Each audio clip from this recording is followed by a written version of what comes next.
We are doing something crazy today.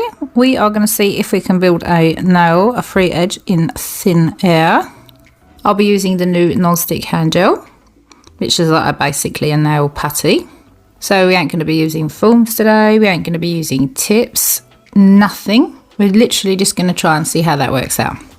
And at the end of this video, I will give you my opinion if I think this is the new way to do nails or not. So as always, a good prep is key. I push the cuticles back gently before I go in with a medium sanding band at a low speed. I'm working on my practice hand today because I've got nails on already. They're both done with the solid non-stick hand gel, so I'll link those videos down below if you're interested. This is like new nail technology. I really do think will catch on. It's a bit early yet, but we need to kind of check it out and see what we can use it for. Now before I go any further, I'm going to make sure that I remove all the dust. I always use a primer, and I'm going to do that today out of old habit as well, despite it being a practice hand. Thin coat that we let dry. In this video I'm using the Beetles nail glue. It's not glue, it's a multi-functional gel, and it can also be used as a base.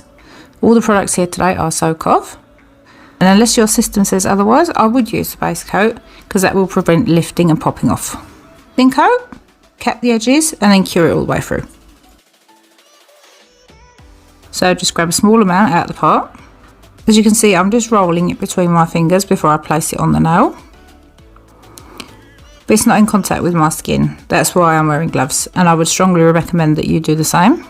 I don't like the fact that it's called hand gel because it's got nothing to do on your hands whatsoever. It is uncured product, so keep it out of contact with the skin. In the other videos I've used a silicone tool to try and pat it down. Here I've decided to use a spatula, but then I realised it was easier just to use my fingers. And it is firm and it doesn't go sticky. It doesn't need a slip solution, so it's not like polygel in any way. My biggest concern with these was that I would get too much product under the free edge and start getting a thick free edge, which I did at one point. So I think the key here is to try to pull it out and keep it thin. When I'm happy with that, I'm going to give it a cure. So I think I just kind of, what should I say, try to ply it into place. And despite being shorter nails, you do need to try and keep a little bit of an apex in them for some strength. And that's why you'll see me often in the video trying to pinch the sides. That's to give an arch on the top so they don't go flat. So this is basically a sporting length nail, but it still does need some structure, otherwise it's going to look ugly as well. At the cuticle I use a silicone stick, and I have just kind of pressed it down gently to get it thin at the cuticles and flush. Then I haven't got the product in front of me, I've just got it slightly behind the cuticle pusher. Other colours, there are 4 options in total. One's clear. Then you have this one, which is called Nude. They all come in these 15ml pots, so it's a quite good size. And they're all UV LED cured. And I will be trying them all out in the videos later. So this is a pink one. I think this will be good for making extended nail beds. I've got a feeling it will look a little bit more natural when you get it on the nails.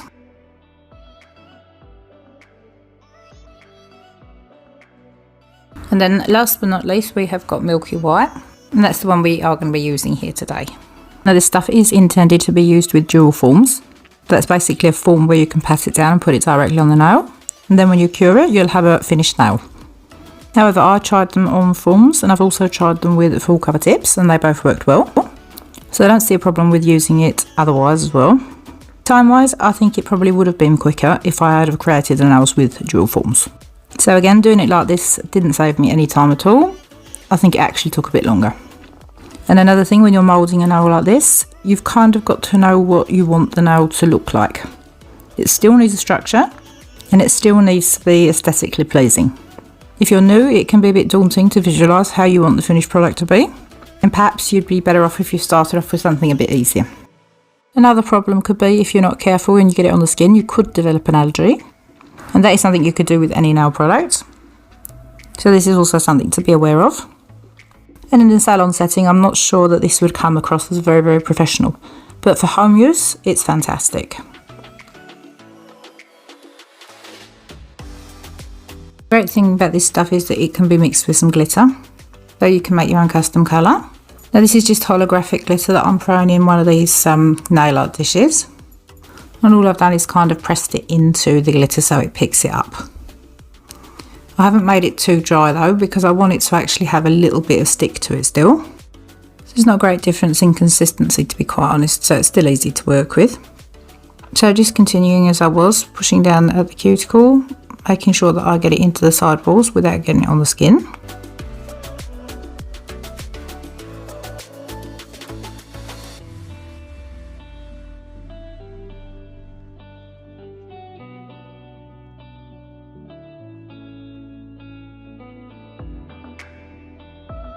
When you're done, make sure to give them a good wipe with some alcohol. These leave quite a tacky layer, despite that they've been cured all the way through. And I'm going to go in with my needle bit first of all, and I'm going to try and clean up underneath the free edge. If you should do this on somebody or yourself, this might end up being quite painful actually. If you've got a lot to remove underneath the free edge, you risk poking and digging. And depending on how far underneath you've got to go, you could actually hurt yourself or your client. Trying to be as gentle as I can, but I don't like sort of dips and ledges on the underside of my free edge. That really annoys me, and people will pick at it. Worst thing that happens is that somebody was to get a tool like a tweak pair of tweezers or something and try and dig it out themselves and end up harming themselves badly.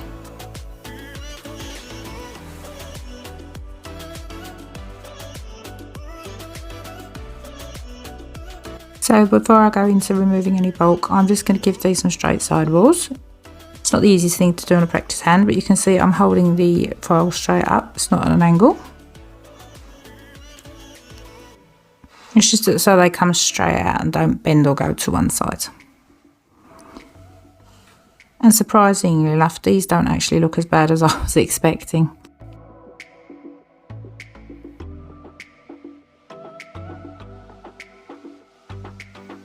I'm also just going to quickly shorten them down. Then I am holding the file at an angle because I don't want these completely square. I'm trying to round them off just a little tiny bit to make them look a little bit more symmetrical.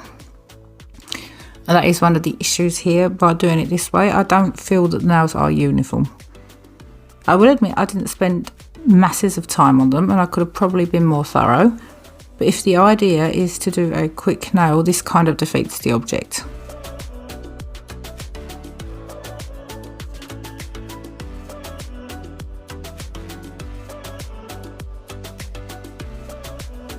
Now I always finish off with my hand file at the end just to have a little bit of extra control.